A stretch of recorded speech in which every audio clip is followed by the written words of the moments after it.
Hey, good morning. Welcome back to my channel, Doc Crispo TV. And now, this is the continuation of our technical seminar part 3. So, we have already discussed the two parts, no? Number one, we discussed the general or the basic in real estate and its terminologies.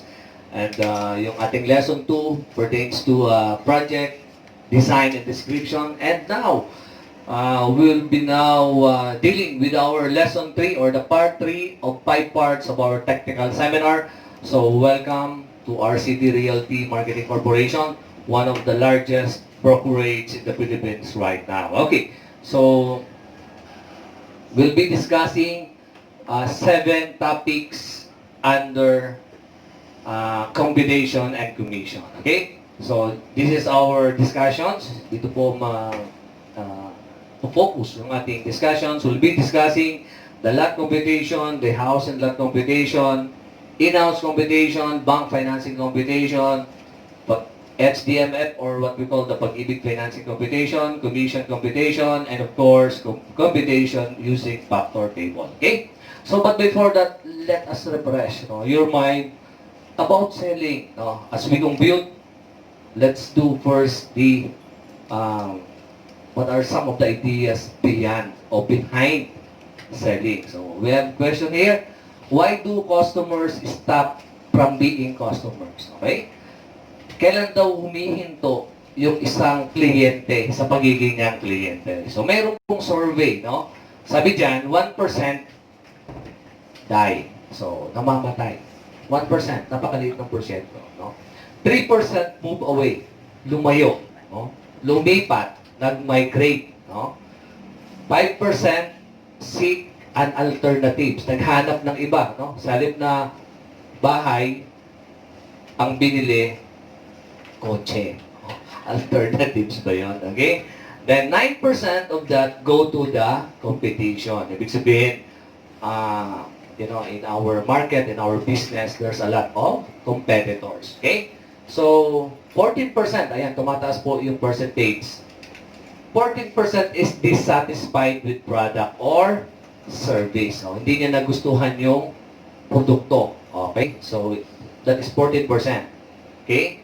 But, the remaining 68% upset with the treatment they receive. Ibig sabihin, it's a matter on how we communicate data, on how we do the selling in the real estate industry. So, this is a total of 100%.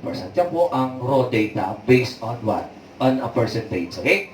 So, ano yung mga dahilan, no? Kung bakit there is what? There is an upset happening, no? During selling, no? Meron po tayong tinatawag ng mga forbidden phrases, no? Ano ibig sabihin yan? Yung mga pinagbabawal sa sales, no? Kailangan, ito yung mga words na kailangan hindi mo babanggitin, no? Pag nasa selling ka, no? Example, no? Yun, no? Avoid saying no. No? Huwag muna, no? Especially, I don't know. Ha? Why do you need to know? No? Those are phrases that are very offending, no? Dapat ang mga phrases mo dito is, it's the opposite, no? Should be accommodating, okay? Ano pa? You're wrong. Yun. Inaakusahan mo na siya. What else? That's against company policy. Avoid saying that kind of phrases. We never done it that way, okay? So, yan, no? So, please bear in mind that these phrases, no, you have to first consult this, consult that, no? Marami that maiinis po yung client. Ano pa? That's not my job, okay? So, this is negative in selling. So, always remember, no? You remember that you are selling yourself, no? Sarili mo binibenta mo. So, it's a matter on how you influence, no? How you communicate things and how you do it, no? With proper attitude. Okay? So, ibig sabihin, no? When you are at the site or in front of the house unit, make them feel that they already own it, even if they have not paid the reservation fee. What I mean is that you create an emotional attachment. Kasi pag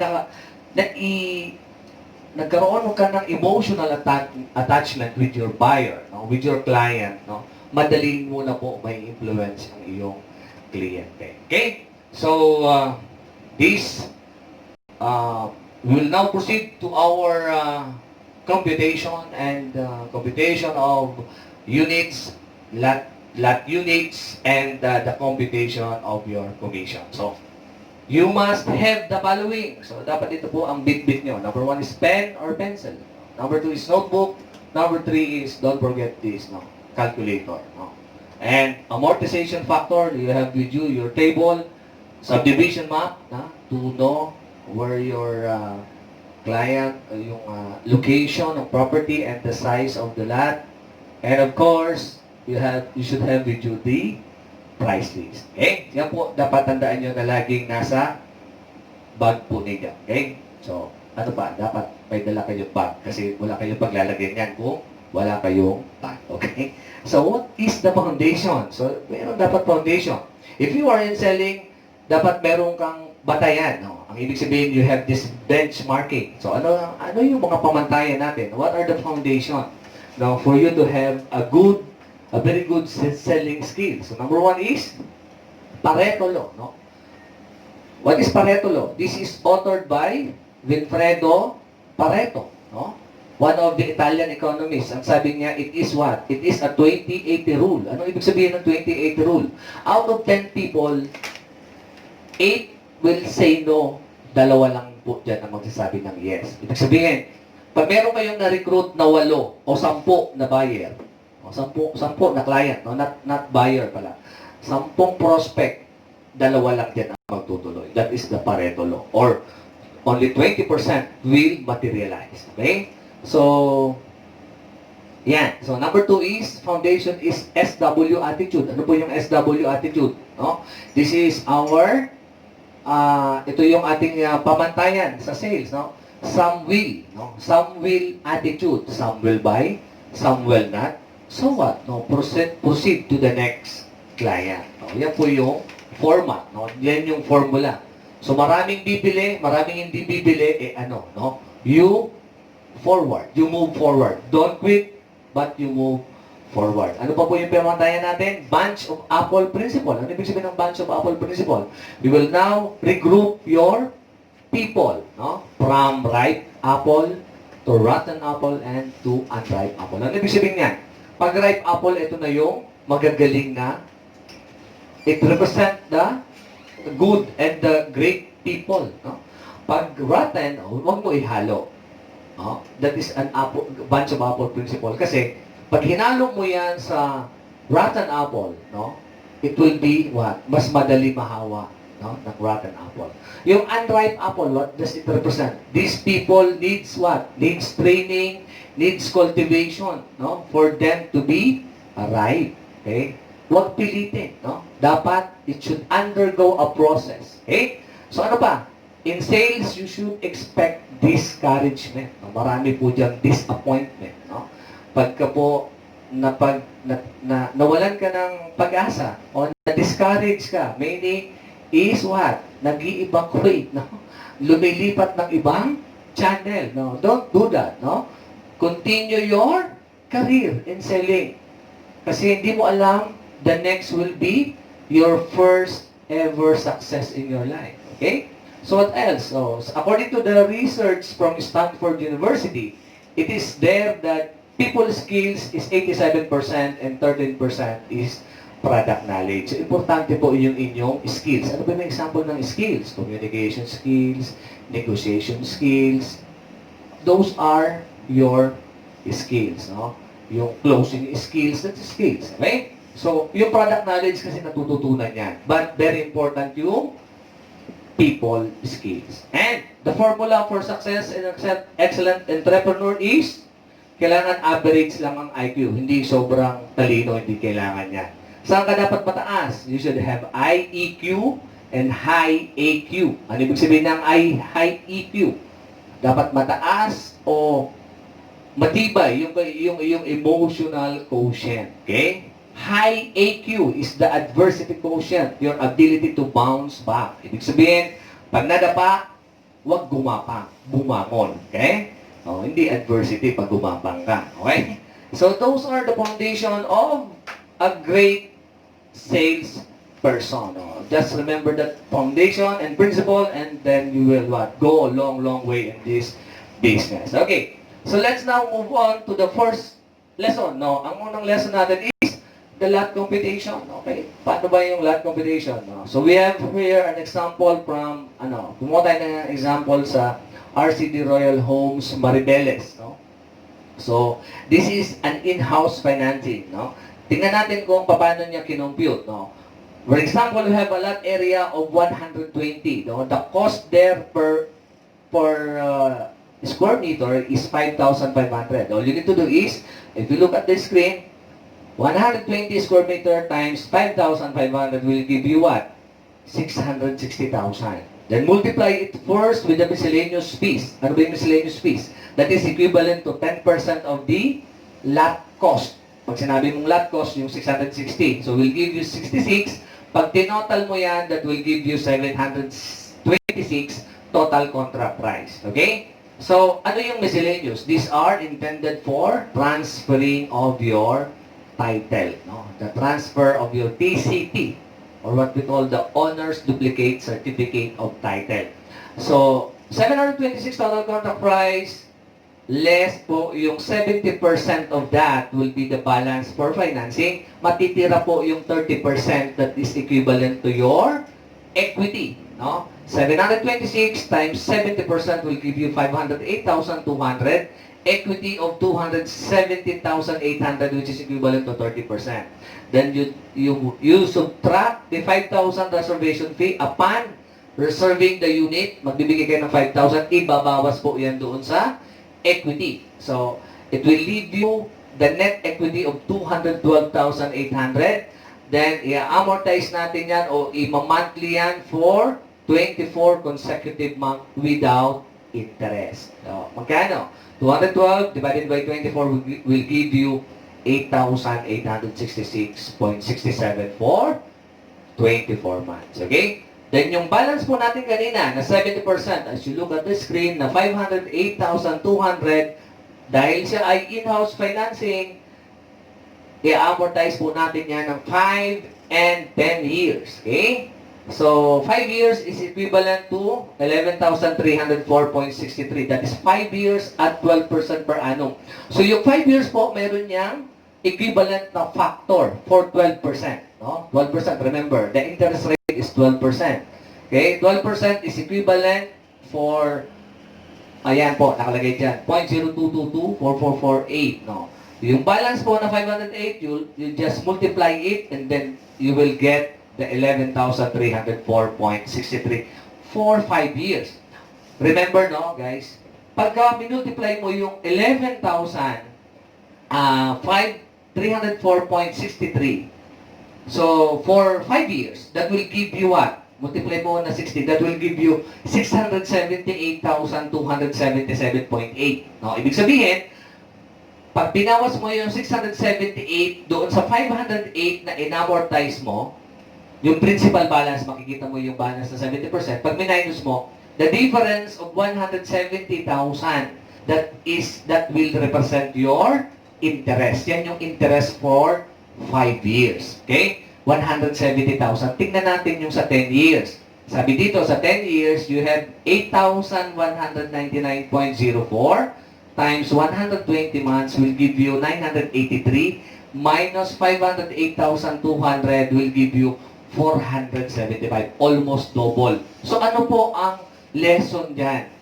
The longer the term of your amortization, the higher the capital expenditure over the property. Mas mataas yung cost mo. Ibig sabihin, pag pinaiksik mo, mas makakatipid ka. Pag pinahaba mo, it will double your principal balance. So remember this, pag may pera ka lang naman, no? At in-house ang kinuha mo, do it on a short-term basis. Okay? So, yan. So, that is the lot computation for in-house financing at RCD Royal Homes Maribeles. Okay, let's move on to pag-ibig financing na house and lot. So, our example is adapt model. This is pag-ibig. So, ang lot area is 84. So always what? Look into the lot area and floor area. The floor area is 54. Pinag-aralan po natin yan doon sa lesson 2. Yung pagkuha ng lot area, the dimension of the floor area. So yan, binidiin na sa atin ngayon sa computation. Okay? So, as you can see, the house and lot cost is 1.7 million. So hindi na natin po napakita, but it's the composition of 84 times yung per square meter ng lot, then yung 54 times yung per square meter na bahay. So it will give us 1.7 cost. Ibig sabihin, yung presyo yan ng bahay at lupa, wala pang additional charges. So we did that first, no? This is our example no, nung mag-open yung ating RCD Royal Homes 2B, Batangas. So, 1.7 million, minus muna natin din yung pre-selling discount to 170,000 will give us the net cost. Bakit net cost ang term? Kasi cost po yung house and lot. So, net cost of 1.5 million of 1,530,000. Then we add the miscellaneous, no? The miscellaneous fee. Again, this pertains, so pinag-usapan natin kanina, yung transfer of title din yan. Pero sa ngayon, dalawa, no? House sa lot, kasama po sa transfer. Okay? So, pagka dinagdag mo yan, yung 203,000 will give you in the screen 1.733 million. So, less natin yung loanable. Loanable po is what? Is given by Pag-ibig. O bakit? Sila po ang nag-a-appraise ng property natin. They are the one that dictate the loanable. O magkano ang presyo ng bahay natin na pwedeng i-loan sa kanila. So, 1.386. Pag minus mo yan, will give you the equity. No? Natatandaan niyo po, pinag-aralan natin ano ang difference ng down payment sa equity. O, dito, equity ang ginamit natin. Bakit equity? It is the difference between the loanable na dinidictate ng appraised by the different institution. Pero pag ang buyer at ang seller nag-agree lang, magkano ang ibibigay ko, ang tawag doon is down payment. Okay, so again, let's go back. Equity 347 minus reservation fee ulit. The same procedure with the lot. So 337,000 we divide it with 36 equal monthly installment for equity will give you 9,361.11. 36 months or equivalent to 3 years. So bakit 3 years? Usually, ang mga developer gumagamit ng 3 years. Para saan po yan? An estimate to develop the project. Okay? So, 9,000 po ang monthly, murang-mura, 2-story yan. And then, yung balance natin na loanable na 1.386, no, will be amortized under Pag-ibig Financing. 25 years and 30 years. So, nakalagay dyan for 25 years, that is 9,358.57. Paano po nakuha yan? Yung loanable na 1.733, the loanable na 1.386 multiplied with the factor of 25 years at, I think, 6.5% per annum. Okay? The same po, no?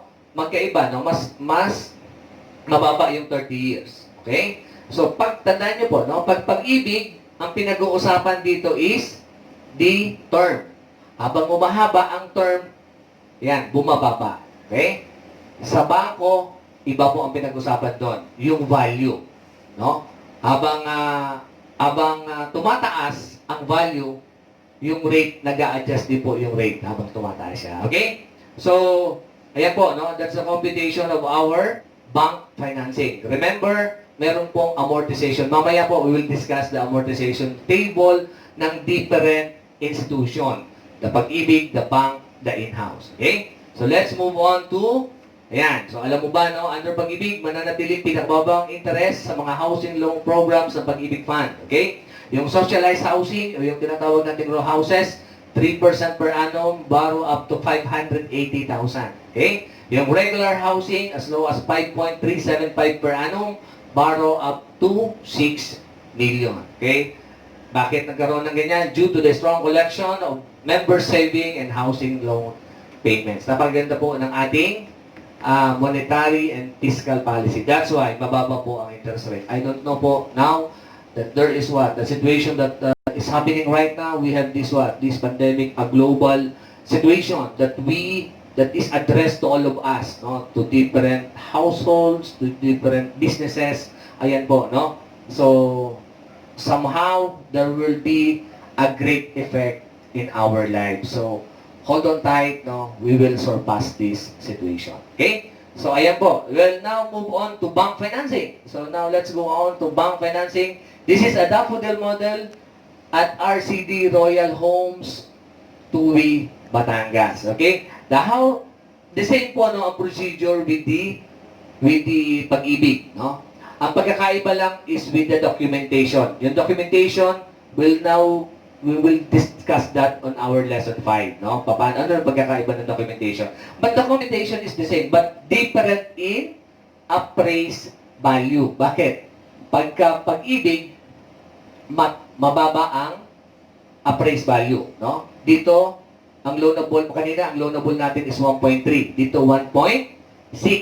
Ibig sabihin, mataas mag-appraise ang bangko. Okay? So, tingnan natin. Ang equity mo lang dito is what? No? From the TCP of 1.8, yung equity mo is 10%, so that is 187. Less 10,000 will give you 177,000.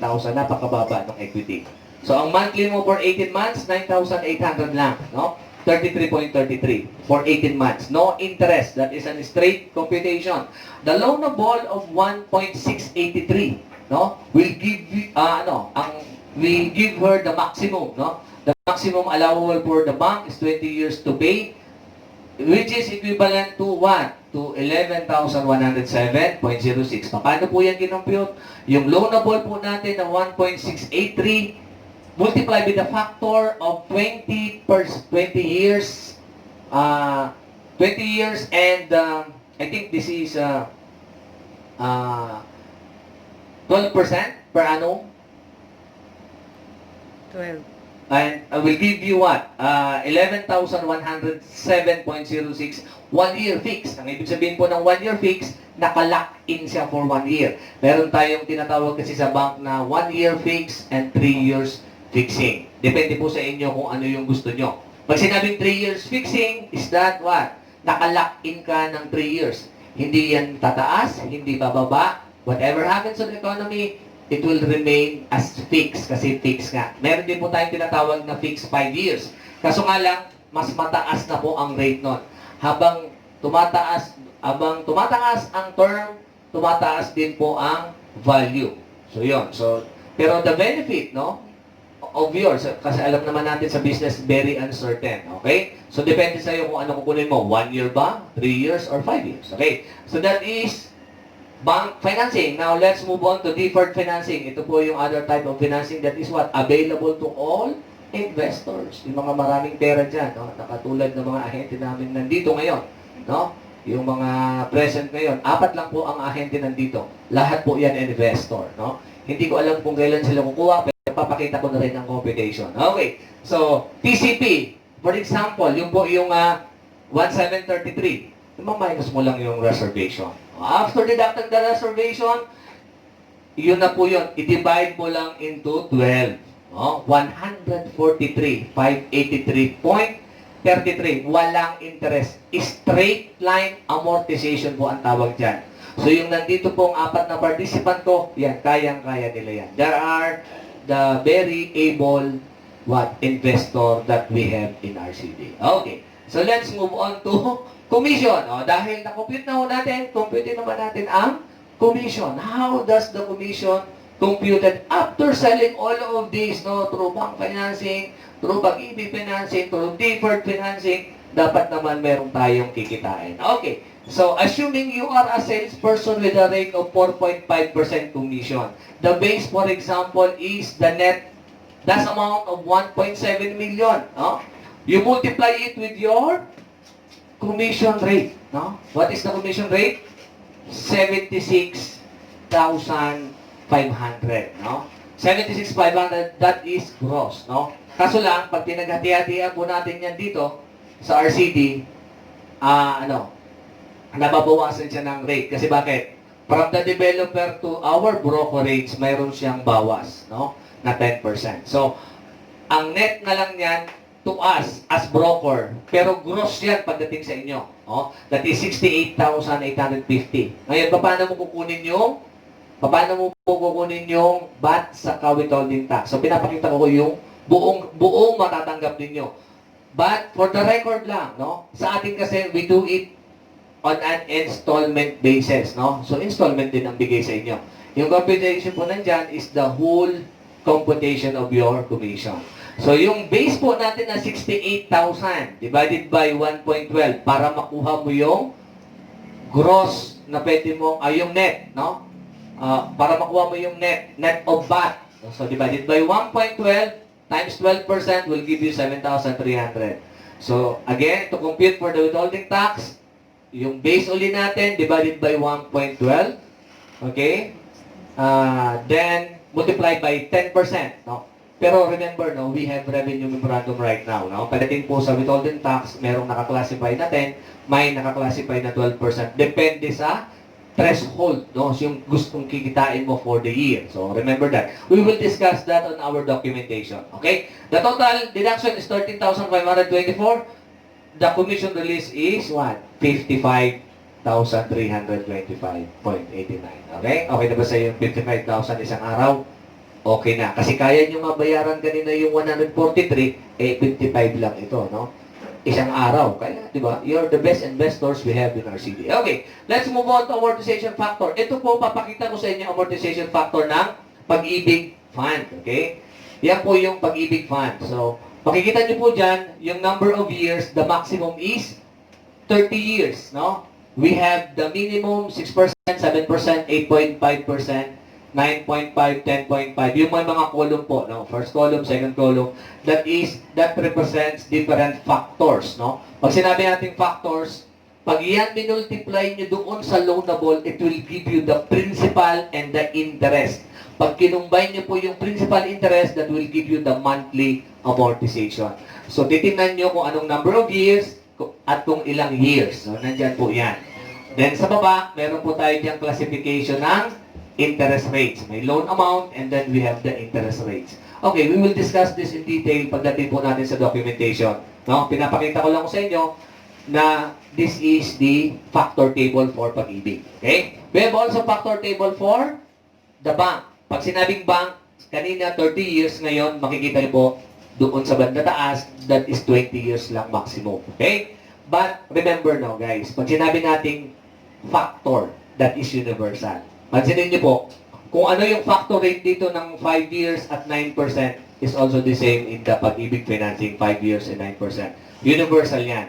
No? Ang pagkakaiba lang is, depende po sa paggamit nila. Dito kasi may mga limits sila na ginagamit. Pero the specific, no? 5 years at 9%, 10 years at 15% magkakaparehas. Kasi ang factor is universal. Okay?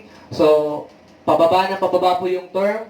Pagka po in-house factor table, as you can see in the screen, ayan. So, in-house factor table hanggang 10 years. No? Kanina, Pag-ibig, 30 years. Yung bank, 20 years. I'm telling you the maximum. And now, the in-house is 10 years. But, as you can see, dalawa lang ang rate ng in-house. 12%, 7 years, pababa, then 8 years pataas, that is 15%. Okay? So, these are all factor table. Okay? All of that will be ang gagamitin natin po yan sa pag-compute kung anong type of financing na gusto natin gamitin sa pagbili o pag-acquire ng property. Okay? It is important to know that all of this, no, factor is what? Very vital. Kasi pag magaling ka po mag-compute, alam mo pa paano kunin yan, bumibili po sa iyo yung buyer mo. So therefore, your potential buyer will now come into reality na magiging buyer mo na yan, no? Then magkakaroon pa ng sunod. It's because of your ability to compute. Okay? So, ladies and gentlemen, welcome to the new normal. Dahil new normal, paalala lang po from RCD Realty, always wear your mask, sanitize always, maintain distancing, eat healthy foods, no? Yung mga nandito ngayon na participants ko, lahat healthy. Pero may super healthy, may medium healthy, at may healthy lang. Okay? So, also, you need to exercise. No? Exercise is the best policy. Okay? So, thank you very much. So, please subscribe at my YouTube channel, Doc Crispo TV. So thank you very much. This is your what? Your facilitator for this morning, this afternoon of June 5. No? Marami pong salamat sa pagtangilik. Thank you very much and God bless to everyone.